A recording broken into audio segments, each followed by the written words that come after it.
تجھ پہ میرے ماں باپ قربان ہو جائیں. اس قدر محبتوں کا عالم سعد بن ابی وقاص سے. اور یہ بھی آقا کریم علیہ السلام نے دعا مانگی ہے, اللہ سعد جو بھی تجھ سے طلب کرے اس کی طلب کو پورا کر دینا, ہر دعا کو قبول کرنا. وہی حضرت سعد بن ابی وقاص فرماتے ہیں کہ لما نزلت هذه الآیہ, کہ جب یہ آیت نازل ہوئی, آلو ندعو ابناءنا وابناءکم ونساءنا ونساءکم وانفسنا وانفسکم ثم نبتہل فنجعل لعنۃ اللہ علی الکاذبین. اب اس کا شان نزول سن لیجئے. محدثین اور مفسرین نے لکھا 9 ہجری کو نجران کے کچھ عیسائی بارگاہ رسالت مآب صلی اللہ تعالی وسلم میں حاضر ہوئے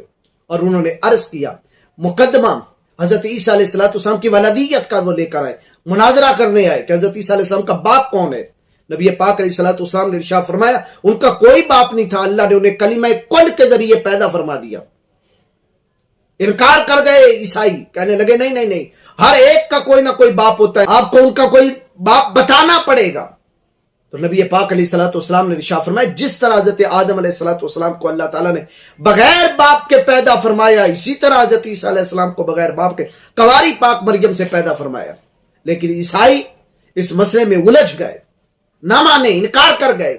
تو آقا کریم علیہ السلام پر وحی کا نزول ہوا کہ ہم ابو پیارے آپ ان سے کہہ دیں کہ پھر آؤ, علم کے بعد وہ تم سے جھگڑ پڑے تو پھر آؤ, فقل تعالو, آپ انہیں کہہ دیں, آپ انہیں کہہ دیں عیسائیوں کو, تعالو آؤ, ندعو ابناءنا و ابناءکم, ہم اپنے بیٹے بلاتے تم اپنے بیٹے بلاؤ, ونساءنا و نساءکم, ہم اپنی بیٹیاں بلاتے تم اپنی بیٹیاں بلاؤ, وانفسنا, ہم اپنے آپ کو بلاتے ہیں, وانفسکم, تم اپنے آپ کو بلاؤ. آؤ ایک میدان کے اندر اکٹھے ہو جاتے ہیں. ثم نبتہل, پھر ہم مبالغہ کریں, فنجعل لعنۃ اللہ علی الکاذبین, جھوٹوں پہ خدا کی لعنت ہو, ہم لعنت ڈال دیں جھوٹے پر, اور اللہ فیصلہ کرنے میدان مباہلہ میں اس بات پہ کہ میرا یہ دعویٰ ہے کہ حضرت عیسیٰ علیہ السلام بل باپ کے پیدا ہوئے صرف کنواری پاک مریم سے, جبریل امین کی پھونک سے اللہ نے انہیں پیدا فرمایا, اور تمہارا دعویٰ یہ ہے کہ حضرت عیسیٰ علیہ السلام اللہ کے بیٹے ہیں اور اللہ ان کا باپ ہے. آؤ اس بات پہ ہم مباہلہ کر لیں, میدان مباہلہ میں اکٹھے ہو جائیں. عیسائی مان گئے, کہنے لگے ٹھیک ہے. جب وہ وقت مباہلہ آیا, تاریخ مباہلہ آئی, میدان مباہلہ میں ایک دن پہلے عیسائی 60 کی تعداد میں اکٹھے ہو گئے مدینہ پاک کے بالکل قریب. ایک بہت بڑا پادری بھی آیا ہوا تھا, عبد المسیح, ان کا سردار عاقب بھی ساتھ تھا, عورتیں بھی تھی, بچے بھی تھے, بچیاں بھی تھی, خود بھی آئے ہوئے تھے 60 کی تعداد میں. جب وہ دن آیا, نبی پاک علیہ السلام نے نماز فجر پڑھائی, حضرت مولا کائنات شیر یزداں کے گھر میں آئے, بلایا حضرت سیدہ فاطمہ الزہرا کو, مولا علی کو, امام حسن حسین, ان چاروں کو بلا کے فرمایا آؤ میدان مباہلہ پہ چلتے, اور فرمایا کہ جب میدان مباہلہ میں میں ان کے خلاف بد دعا کروں تو تم آمین کہنا. حضرت سعد بن نبی وقاص کہتے ہیں کہ اس موقع پہ نبی پاک علیہ السلام, یہ مسلم میں بھی ہے, ترمذی میں بھی ہے, امام حاکم نے المستدرک کے اندر اس کو روایت کیا کہ نبی پاک علیہ السلام نے دعا رسول اللہ صلی اللہ تعالی وسلم علی و فاطمہ و حسن و حسین, ان چاروں کو بلایا, اور بلا کے کیا کہا, اللہم ہاؤلائی اہلی, اے اللہ یہ میری اہل ہے, یہ میری اہل البیت ہے. اب ان لوگوں کا بھی رد ہو گیا جو کہتے ہیں کہ امام حسن حسین, حضرت سیدہ فاطمہ الزہرا اور مولا علی اہل بیت نہیں ہیں, جو کہتے ہیں کہ اہل بیت فقط ازواج تھیں, فقط ازواج رسول کو ہی اہل بیت کہا جاتا ہے, یہ 4 ہستیاں اہل البیت نہیں تھیں. میں ان سے پوچھنا چاہتا ہوں, وہی حدیث ترمذی کا انکار کریں گے, حدیث حاکم کا انکار کریں گے, حدیث مسلم کا انکار کریں گے, کس کس کا انکار کرو گے؟ نبی پاک علیہ السلام انہیں لے کر بلا کے فرما رہے تھے اللہم ہاؤلائی اہلی بیتی, اے اللہ یہ میری اہل البیت ہے. اور اس سے پہلے میں حدیث پڑھ چکا بروایت حضرت ام المومنین کہ نبی پاک نے چادر کے نیچے لے کر کہا انما یرید اللہ لیذھب عنکم الرجس اہل البیت ویطہرکم تطہیرا. وہی آیت پڑھی اہل البیت والی کہ بے شک اللہ تو یہی ارادہ کرتا ہے کہ تمہیں پاک کر دے, صاف ستھرا فرما دے, اور تم سے ہر قسم کے رجس کو دور کر دے. ان کو چادر کے نیچے لے کر یہی آیت پڑھنا اور میدان مباہلہ میں جانے سے پہلے کہنا کہ اللہم ہاؤلائی اہلی بیتی, یہ کس بات کی دلیل ہے کہ وہ اہل البیت ہیں, ان کو بھی اللہ رب العالمین نے پاک اور صاف فرمایا. لیکن ناس بھی اس بات کو اس لیے نہیں مانتے کہ انہوں نے یزید اور یزیدیت کو بچانا ہے, انہوں نے بنو امیہ کو بچانا ہے, ان کے جو دل ہیں وہ حضرت مولا کائنات امام حسن و حسین کی محبت سے خالی ہو چکے، اس لیے وہ تانا دیں گے، تانا مل نہیں سکتا اگر وہ یہ نہ کہیں کہ ان سے نجاست دور ہو چکی ہے۔ اور یہ طہارتوں والے اگر وہ یہ مان لیں کہ یہ صاحبان طہارت ہیں تو پھر ان کی طرف کوئی رجس منسوب نہیں کر سکتے، کوئی کینہ منسوب نہیں کر سکتے، کوئی بغض منسوب نہیں کر سکتے، کوئی بغاوت منسوب نہیں کر سکتے، کوئی غلطی منسوب نہیں کر سکتے، کوئی گناہ منسوب نہیں کر سکتے، کیونکہ ان چاروں ہستیوں کو لے کر نبی پاک علیہ السلام نے دعا مانگی ہے، اللہ ان کو بھی پاک کر جس طرح تو نے پاک کرنے کا وعدہ فرمایا۔ میدان مبالہ میں پہنچے تو جب سرکار علیہ الصلوۃ والسلام پہنچے تو عبد المسیح جو بہت بڑا پادری آیا ہوا تھا، اس نے جب دیکھا امام حسن اور حسین اور مولا علی کو اور تاجدار کائنات جانے دو عالم صلی اللہ علیہ وسلم کو، اور حضرت سیدہ خاتون جنت تو سر تا قدم پردہ میں لپٹی ہوئی تھی، انہوں نے پردہ کیا ہوا تھا، وہ برقع نوری میں ملبوس تھیں۔ جب چاروں ہستیوں کو عبد المسیح نے دیکھا تو وہ فوراً پکار اٹھا، کہنے لگا ان سے مباہلہ نہ کرو، ان سے میدان مباہلہ میں ایک دوسرے پہ لانتے نہ ڈلواؤ۔ عیسائیوں نے کہا کیا ہو گیا؟ تو اس نے کہا بات یہ ہے کہ انی لارا وجوہن لو سأل اللہ یزیل جبلا من مکانہ ازالہ، کہ بے شک میں ایسے چہرے دیکھ رہا ہوں اگر انہوں نے رب العالمین سے دعا کی کہ پہاڑ اپنی جگہ سے ہلا دیا جائے تو اللہ ان کی دعا قبول کرتے ہوئے پہاڑ کو بھی اپنی جگہ سے ہلا دے گا۔ وہ فوراً آ کے قدموں میں گر گئے، ہم مباہلہ نہیں کرتے، آپ اپنے عقیدے پہ رہے، ہم اپنے عقیدے پہ رہتے، اور یہ کہتے ہوئے نجران واپس چلے گئے۔ حضرت سعد کہتے اس موقع پہ جو ہستیاں میدان مباہلہ میں گئی تھیں، فرمایا وہ 4 ہستیاں تھیں نبی پاک علیہ السلام کے ساتھ، مولا علی، حضرت سیدہ فاطمہ الزہرا، حضرت امام حسن، امام حسین علیہ السلام۔ 3 حدیثیں ہوگی۔ چوتھی حدیث حضرت زید بن ارقم روایت کرتے ہیں، اس حدیث پاک کو امام ترمذی لے کر آئے، امام حاکم لے کر آئے، امام احمد بن حنبل لے کر آئے، اور امام مسلم بھی لے کر آئے۔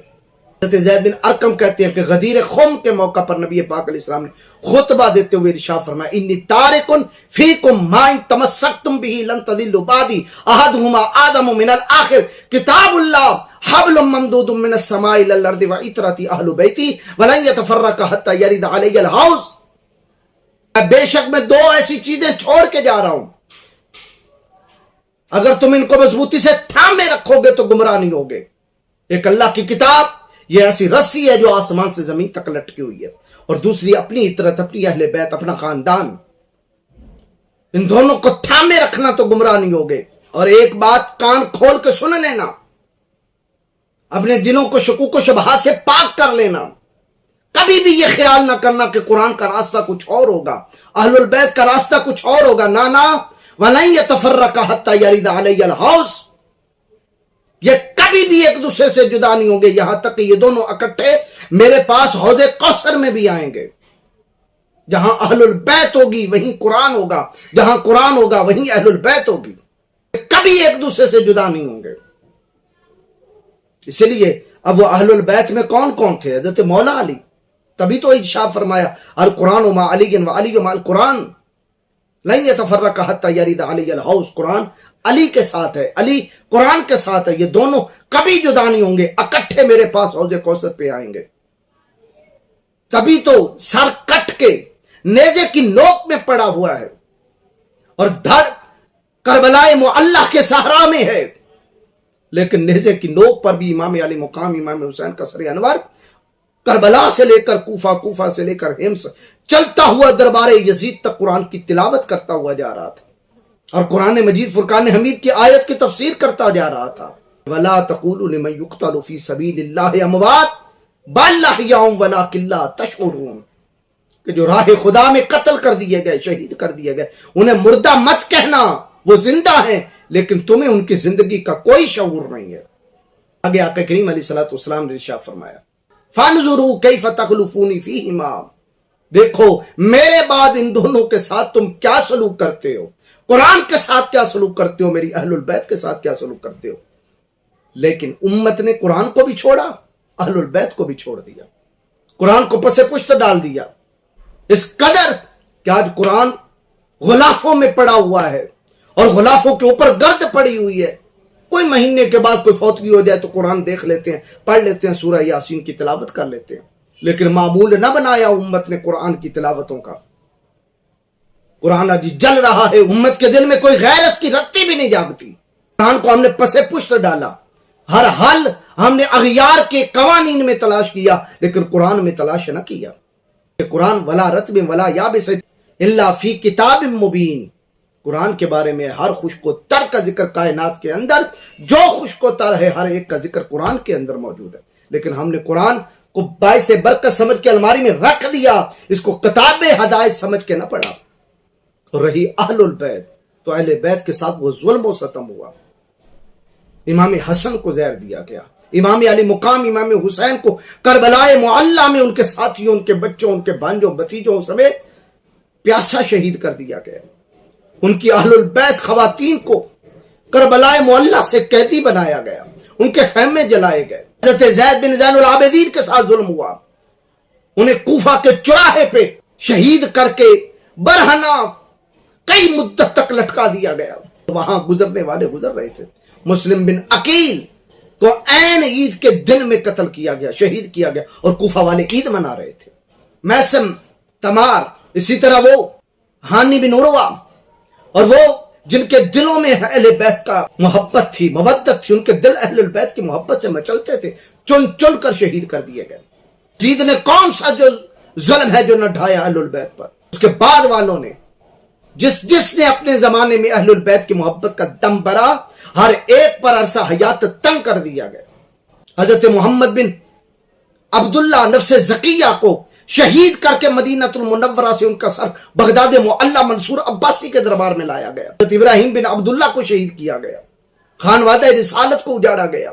حتیٰ کہ اتنا عرصہ حیات تنگ کر دیا گیا کہ سادات کو حجاز مقدس سے نکل کر مختلف زمین کی مختلف آبادیوں کی طرف کوچ کرنا پڑا۔ کئی صدیوں تک وہ اپنے آپ کو خوف و ہراس جو بنو عباس نے اور بنو امیہ نے پھیلایا تھا وہ سید بھی شو نہ کر سکے۔ یہ حال کیا امت نے قرآن کا اور اہل البیت کا۔